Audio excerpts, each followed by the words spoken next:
You can fit them, but one pallet at a time. According to that.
Okay, guys. So I want to introduce you to this guy. He's a tour guide for this place.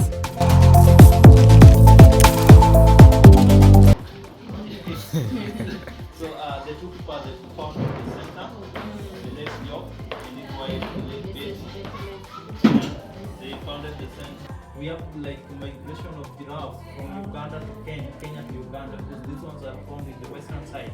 Kenya borders Uganda to the western side. So in terms of animals, you people must just be friends. You have they sleep for 30 minutes in a day. What?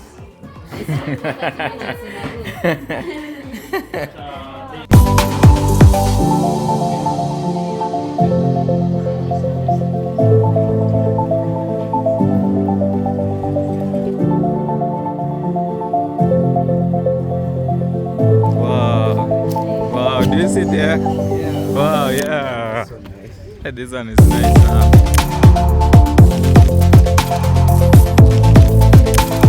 Yes, Vikings. Hello, Canadians. Yeah. Giraffe, yeah. Yeah. Guys, we are here at Giraffe Centre, guys, yeah. Nairobi.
Yeah, guys, it has dried, eh? Oh my god, give me a comment. Now, we are still on video. Yeah, video and photos. Okay. Yeah, Just both. all of them together. Yeah. Alright.